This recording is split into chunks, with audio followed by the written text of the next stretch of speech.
Assalamualaikum warahmatullahi wabarakatuh. Yang terhormat kepada dosen pengampu Bapak Muhammad Ivan Alfian MPT. Di sini kelompok 3 kami akan mempresentasikan materi yang berjudul pengembangan materi bahasa Arab berbasis TIK. Materi pertama akan disampaikan oleh saudari kita Muhammad Abdul Aziz. Kepadanya dipersilakan. Assalamualaikum warahmatullahi wabarakatuh. Oke, saya di sini akan menjelaskan tentang pengertian bahan ajar dan teknologi informasi dan komunikasi. Yang pertama yaitu bahan ajar. Bahan ajar adalah segala sesuatu yang digunakan oleh pengajar untuk membantu mencapai tujuan yang telah ditetapkan dalam kegiatan pembelajaran. Bahan ajar merupakan suatu komponen yang harus dikaji, dicermati, dipelajari, dan dijadikan bahan materi yang akan dikuasai oleh peserta didik dan sekaligus dapat memberikan pedoman untuk mempelajarinya. Maka, bahan ajar merupakan unsur yang sangat terpenting yang tidak dapat dipisahkan dari proses pembelajaran. Bahan ajar dapat diartikan bahan-bahan atau materi pelajaran yang disusun secara lengkap dan sistematis berdasarkan prinsip-prinsip pembelajaran yang digunakan guru dan siswa dalam proses pembelajaran. Bahan ajar ini bersifat sistematis, artinya disusun secara urut sehingga memudahkan siswa belajar. Di samping itu, bahan ajar juga bersifat unik dan spesifik. Unik maksudnya bahan ajar di sini hanya digunakan untuk sasaran tertentu dan dalam proses pembelajaran tertentu. Dan spesifik di sini diartikan yaitu isi bahan ajar dirancang sedemikian rupa hanya untuk mencapai kompetensi tertentu dari sasaran tertentu. Nah, dengan demikian, berdasarkan paparan mengenai bahan ajar di atas dapat disimpulkan bahwa bahan ajar adalah segala sesuatu yang disusun secara sistematis dan digunakan oleh pengajar serta peserta didik dalam kegiatan pembelajaran untuk mencapai tujuan pembelajaran. Oke, lanjut yang kedua yaitu teknologi informasi dan komunikasi atau biasa disingkat dengan TIK. Teknologi berasal dari bahasa Latin techno, yang bahasa Inggrisnya art, dari kata logos yang mempunyai arti ilmu. Menurut Webster, art adalah keterampilan yang diperoleh lewat pengalaman, studi, dan observasi. Teknologi tidak lebih dari suatu ilmu yang membahas tentang keterampilan yang diperoleh lewat pengalaman, studi, dan observasi. Jika dihubungkan dalam sebuah pembelajaran, maka teknologi mempunyai pengertian yaitu di mana teknologi bukan sekedar alat, benda, bahan, atau perkakas, tetapi tersimpul pada suatu sikap, perbuayaan, organisasi, dan manajemen yang berhubungan dengan penerapan ilmu. Sedangkan teknologi pembelajaran bahasa Arab ini adalah teknologi yang membahas masalah bagaimana seorang guru memakai media dan alat bantu dalam proses mengajar bahasa Arab yang sesungguhnya di dalam kelas dan membahas tentang masalah keterampilan sikap, perbuatan, dan strategi dalam pembelajaran bahasa Arab.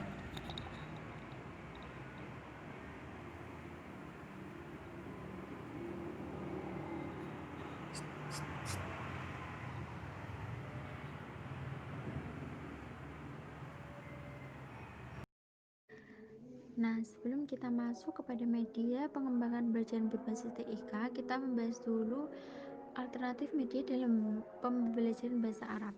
Yang pertama adalah pembelajaran mendengarkan. Media yang dapat kita gunakan adalah biasanya yaitu radio, tape recorder, video, dan laboratorium bahasa. Nah, yang kedua dalam pembelajaran berbicara. Media yang dapat digunakan yaitu permainan, gambar, kartu, kata, dan kalimat, wacana, teks puisi, dan juga lingkungan. Yang ketiga dalam pembelajaran membaca.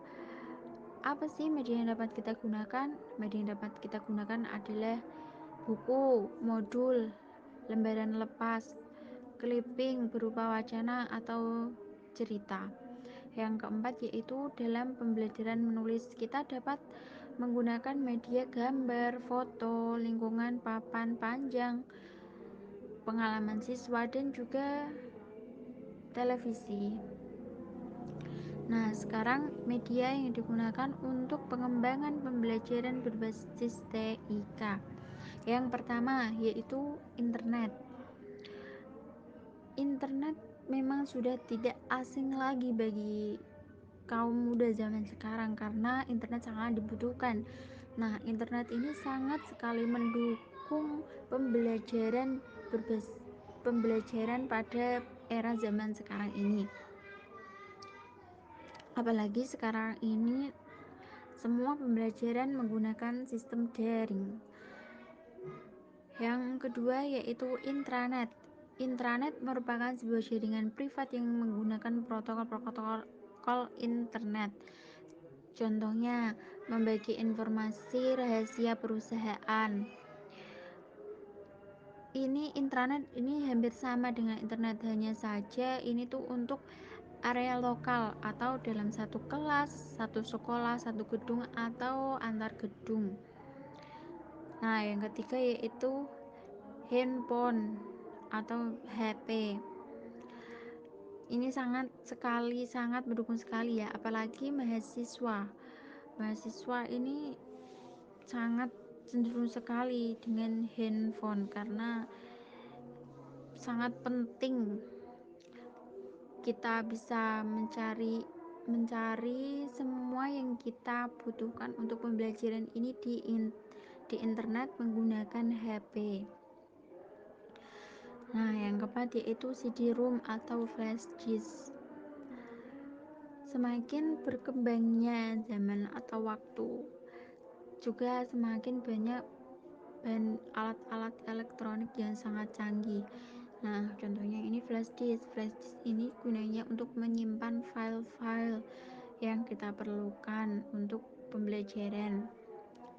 Bisa video yang kita gunakan untuk presentasi atau makalah, kita bisa simpan dalam flash disk tersebut. Ya, penjelasan tersebut selanjutnya yaitu pengembangan materi bahasa Arab berbasis teknologi informasi dan komunikasi. Kita tahu bahwa tujuan utama dari pengajaran bahasa Arab adalah untuk menumbuhkan dan mengembangkan 4 keterampilan berbahasa, yaitu kemahiran menyimak atau maharatul istima'. Yang kedua, keterampilan berbicara atau maharatul kalam. Yang ketiga, keterampilan membaca atau maharatul qiraah. Dan yang terakhir yaitu keterampilan menulis atau maharatul kitabah. Yang pertama, yaitu pembelajaran menyimak berbasis teknologi informasi dan komunikasi. Dalam kehidupan sehari-hari, manusia tidak bisa lepas dari kesibukan yang menuntut keterampilan menyimak. Bercakap-cakap dengan teman, berdiskusi di kelas, dan mendengar televisi adalah salah satu tuntutan keterampilan menyimak. Kemahiran menyimak adalah salah satu kemahiran berbahasa yang sangat penting. Menyimak merupakan proses aktif untuk menyusun wacana yang bersumber dari deretan suara atau bunyi yang digunakan seperti fonologi, semantik, dan aspek sintaksis berbahasa.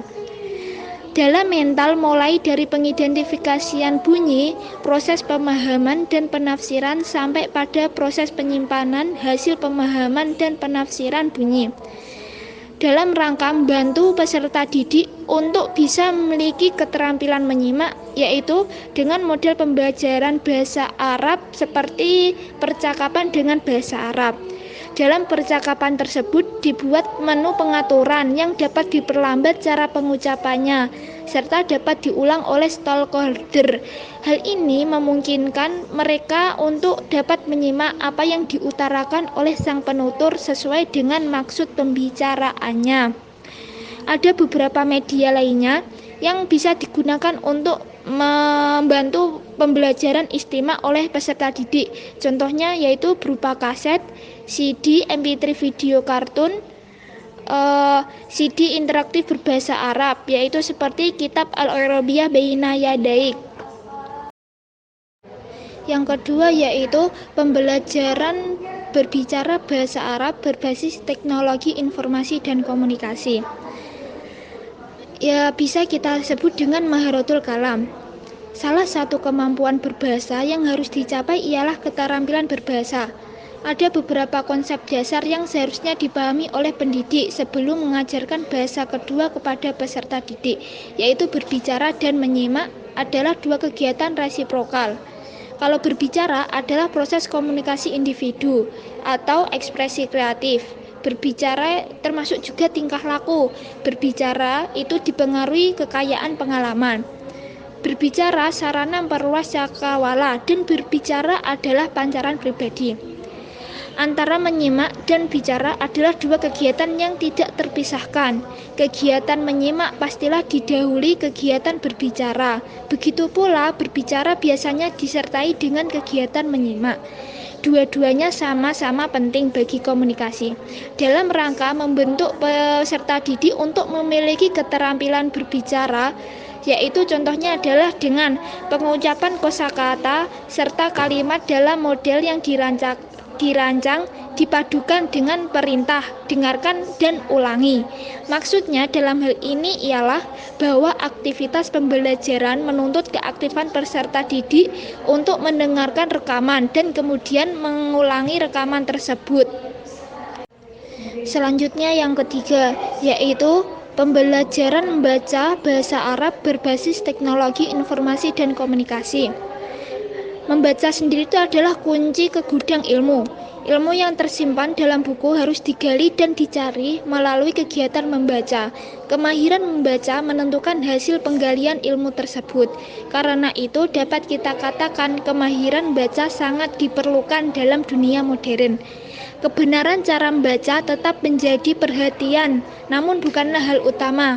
Yang paling utama adalah bagaimana peserta didik mampu menggali teks bacaan, memaknai dan menggunakan kosakata yang terdapat di dalam bacaan, memahami informasi yang terdapat dalam bacaan secara eksplisit dan implisit, memahami makna konseptual, memahami nilai komunikatif dari suatu kalimat, menginterpretasikan bacaan, membedakan gagasan utama dan gagasan penunjang, menentukan hal-hal petunjuk untuk dijadikan rangkuman. Untuk menunjang peserta didik mampu memiliki kemahiran baca, contohnya yaitu materi bacaan disarikan dari materi kosakata dan percakapan yang ada sebelumnya. Dari materi bacaan tersebut, peserta didik dituntut agar mampu memaknai dan menggunakan kosakata penting yang ada di dalamnya berkaitan dengan materi pokok. Selanjutnya, yang terakhir yaitu keterampilan menulis bahasa Arab melalui basis teknologi informasi dan komunikasi. Keterampilan menulis merupakan salah satu kemampuan yang harus dimiliki insan yang belajar bahasa.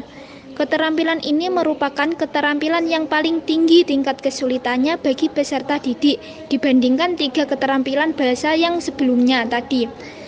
Terlebih lagi apabila dikaitkan dengan kemampuan menulis dalam bahasa lain seperti bahasa Arab, perbedaan budaya menuliskan huruf Latin dengan huruf Arab tetap menjadi sebuah aspek kesulitan tersendiri bagi peserta didik.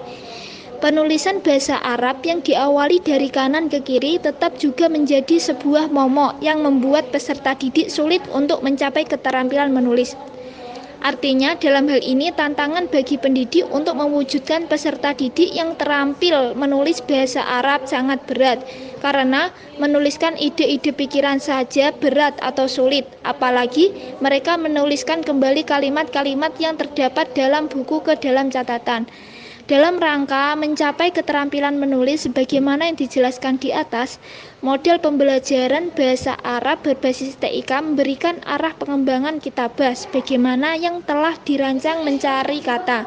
Maksudnya adalah peserta didik diberikan semacam latihan untuk mencari pasangan kata yang tepat terhadap sebuah kalimat, mencari sambungan kata yang benar untuk sebuah kalimat, mencari kata yang benar secara penulisannya, dan mencari jenis pencarian kata lainnya. Baik, saya akan melanjutkan presentasi dari Mbak Vela, yaitu tentang pemanfaatan dan dampak TIK dalam pembelajaran bahasa Arab. Yang pertama, pemanfaatan TIK dalam pembelajaran bahasa Arab. Pada era sekarang, media atau internet sangat bermanfaat bagi peserta didik, terutama untuk mengakses situs web seperti perpustakaan, database, data statistik yang berisi tentang kejadian-kejadian atau informasi untuk dijadikan tolak ukur dalam mengembangkan pengetahuan para siswanya. Kemudian pemanfaatan TIK sebagai media pembelajaran memiliki beberapa kelebihan, di antaranya yang pertama, terjadi distribusi pendidikan ke semua penjuru tanah air dan kapasitas daya tampung yang tidak terbatas. Yang kedua, proses pembelajaran tidak terbatas waktu. Jadi proses pembelajaran bisa dilakukan kapan saja, baik itu siang, pagi, ataupun malam. Yang ketiga, lama waktu belajar tergantung kemampuan siswanya. Jika siswanya mampu menyerap materi dengan cepat, maka waktu yang digunakan akan lebih sedikit dibandingkan dengan siswa yang menyerap materinya agak lama. Kemudian dampak TIK dalam pembelajaran bahasa Arab. Dampak TIK dalam pembelajaran bahasa Arab itu ada dua, dampak positif dan dampak negatif. Dampak positifnya yaitu dengan adanya TIK akan muncul aplikasi-aplikasi yang mempermudah dalam pembelajaran tersebut. Misalnya aplikasi-aplikasi mempermudah itu apa? Misalnya kayak sekarang ada aplikasi Classroom, Zoom, Google Meet kayak gitu. Terus ada juga aplikasi pengharokat. Nah, itu nanti ketika kita ketik bahasa Arab, itu nanti bisa langsung ada harokatnya seperti itu. Terus yang kedua, tampilan dalam penggunaan media TIK akan lebih menarik minat para pelajar untuk belajar sehingga ia akan mudah mengingat. Di sini penggunaan media, jadi bisa menggunakan video, audio, tampilan gambar. Nah, seperti itu kan akan menambah daya tarik siswa. Minat siswa untuk belajar itu akan bertambah karena melihat, oh ini menarik, seperti itu. Kemudian, pembelajaran dengan internet menyebabkan peserta didik mudah mengenal dan memperoleh materi yang akurat. Nah, ini sebagai siswa itu bisa mencari sumber-sumber referensi-referensi dari berbagai sumber yang akurat. Kemudian dampak negatifnya, secara tidak langsung penggunaan TIK dalam proses pembelajaran akan menjadikan mahasiswa malas untuk belajar karena dipermudah dengan aplikasi yang telah ada. Nah, tadi misalnya sekarang ada Google Translator yang berfungsi untuk mentranslate